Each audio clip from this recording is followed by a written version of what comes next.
আসসালামু আলাইকুম everyone. Hello viewers, আমি আজকে এই ভিডিওতে আপনাদের জন্য নিয়ে এসেছি রোল 5 এর এক্সাম্পল, যা আমরা ফিউচার ইনডিফিনিট টেন্স নামে বলে থাকি। আর হ্যাঁ, আপনারা যারা আগের ভিডিওগুলো দেখেননি, আমি এই ভিডিওর ডিসক্রিপশনে লিঙ্ক দিয়ে দিয়েছি। আপনারা অবশ্যই এই ভিডিওগুলো দেখে আসবেন, কারণ ওই ভিডিওগুলো অবশ্যই ইংলিশ স্পোকেনের জন্য অনেক অনেক গুরুত্বপূর্ণ। তাহলে এখন চলুন আমরা রুল 5 এর এক্সাম্পলে চলে আসি।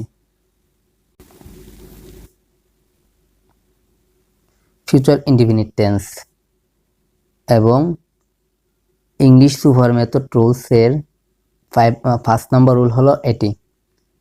এখানে লক্ষ্য করেন, ভবিষ্যৎ ব বাংলা বাক্যের শেষে শুধু ব উল্লেখ থাকবে। আমরা বাংলা ভাষায় যে কথাবার্তা বলি, সেই বাংলা বাক্যের শেষের শব্দটি শুধু ব হবে। ব হলেই ফিউচার ইনডিফিনিট টেন্স হবে। ইংলিশে স্ট্রাকচারটি হবে subject plus shall will plus বি1 প্লাস অবজেক্ট প্লাস এক্সটেনশন। আর নিচে লক্ষ্য করেন, উইল নটের সংক্ষিপ্ত ফর্ম হলো উড, শ্যাল নটের সংক্ষিপ্ত ফর্ম হলো শ্যান্ট। ফিউচার ইনডিফিনিট টেন্সের ক্ষেত্রে বি1 বসে। আমরা আজকে এই 6টি ভার্ব দিয়েই অসংখ্য সেন্টেন্স তৈরি করব, বাংলাতে ইংলিশে সেন্টেন্স তৈরি করব। তাহলে এখন চলুন আমরা সেন্টেন্স মেকিংয়ে চলে আসি। 1 নম্বর সেন্টেন্স, তারা উন্নতি করবে, দে উইল ইমপ্রুভ। তারা বুঝবে, দে উইল আন্ডারস্ট্যান্ড। তারা যাবে, দে উইল গো।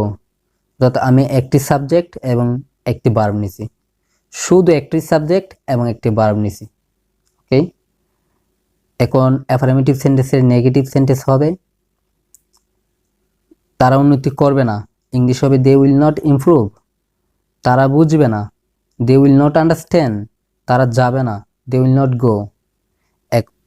এখন অ্যাফার্মেটিভ কোয়েশন হবে 3 নম্বর সেন্টেন্স, তারা কি উন্নতি করবে, উইল দে ইমপ্রুভ। তারা কি বুঝবে, উইল দে আন্ডারস্ট্যান্ড। তারা কি যাবে, উইল দে গো। এখন অ্যাফার্মেটিভ কোয়েশনের নেগেটিভ কোয়েশন হবে তারা কি উন্নতি করবে না, উইল নট দে ইমপ্রুভ। তারা কি বুঝবে না, উইল নট দে আন্ডারস্ট্যান্ড অথবা ওন্ট দে আন্ডারস্ট্যান্ড। তারা কি যাবে না, ওন্ট দে গো অথবা উইল নট দে গো। ওকে, এখন আমরা আরেকটি সেম এক্সাম্পলে চলে এসেছি। আরও 3টি ভার্ব নিয়েছি। 1 নম্বর সেন্টেন্স, তুমি আসবে, ইংলিশ হবে ইউ উইল কাম। তুমি মুখস্থ করবে, ইউ উইল মেমোরাইজ। তুমি শিখবে, ইউ উইল লার্ন। ওকে, ঠিক এইভাবে একটি সাবজেক্ট এবং একটি ভার্ব নিয়ে প্র্যাকটিস করবেন, শুধু সাবজেক্ট এবং ভার্ব চেঞ্জ করে করে। 1 নম্বর সেন্টেন্সের অ্যাফার্মেটিভ সেন্টেন্সের নেগেটিভ সেন্টেন্স হবে তুমি আসবে না, ইউ উইল নট কাম। তুমি মুখস্থ করবে না, ইউ উইল নট মেমোরাইজ। তুমি শিখবে না, ইউ উইল নট লার্ন।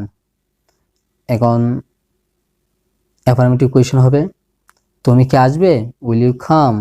তুমি কি মুখস্থ করবে, ইংলিশ হবে উইল ইউ মেমোরাইজ। তুমি কি শিখবে, উইল ইউ লার্ন। ওকে, এখন অ্যাফার্মেটিভ কোয়েশনের নেগেটিভ কোয়েশন হবে তুমি কি আসবে না, ওন্ট ইউ কাম। তুমি কি মুখস্থ করবে না, ইংলিশ হবে ওন্ট ইউ মেমোরাইজ। তুমি কি শিখবে না, won't you learn. Okay, will not you learn. এখন আমরা 1 থেকে 20টি সেন্টেন্স তৈরি করব ডব্লিউএইচ কোয়েশনের মাধ্যমে। 1 থেকে 4 পর্যন্ত হলো টেন্সের, ফিউচার ইনডিফিনিট টেন্সের, এবং বাকি 16টি সেন্টেন্স হলো ডব্লিউএইচ কোয়েশনের। ওকে, 1 নম্বর সেন্টেন্স হলো সে যাবে, ইংলিশ হবে হি উইল গো। 2 নম্বর হলো সে যাবে না, negative sentence, he will not go. 3 নম্বর হবে অ্যাফার্মেটিভ কোয়েশন, সে কি যাবে, উইল হি গো। 4 নম্বর হবে নেগেটিভ কোয়েশন, সে কি যাবে না, ওন্ট হি গো। ওকে, এখানে 5 নম্বরটি হলো ডব্লিউএইচ কোয়েশন, শুরু হলো 5 নম্বর সেন্টেন্স থেকে। সে কি যাবে, হোয়াট উইল হি গো। সে কি যাবে না, হোয়াট ওন্ট হি গো। সে কখন যাবে, হোয়েন উইল হি গো। সে কখন যাবে না, হোয়েন ওন্ট হি গো। সে কোথায় যাবে, হোয়ার উইল হি গো। 10 নম্বর হবে সে কোথায় যাবে না, হোয়ার ওন্ট হি গো। 11 নম্বর হলো সে কোন দেশে যাবে, হুইচ কান্ট্রি উইল হি গো। 12 নম্বর হবে সে কোন দেশে যাবে না, হুইচ কান্ট্রি ওন্ট হি গো। 13 নম্বর হবে সে কেন যাবে, ওয়াইল হি গো। 14 নম্বর হবে সে কেন যাবে না, ওয়াই ওন্ট হি গো। 15 নম্বর হলো সে কিভাবে যাবে, হাউ উইল হি গো। 16 নম্বর হবে সে কিভাবে যাবে না, হাউ ওন্ট হি গো। 17 নম্বর হবে কে যাবে, হু উইল গো। 18 নম্বর হবে কে যাবে না, হু ওন্ট গো। 19 নম্বর হবে কারা যাবে, হু উইল গো। 20 নম্বর হলো কারা যাবে না, হু ওন্ট গো।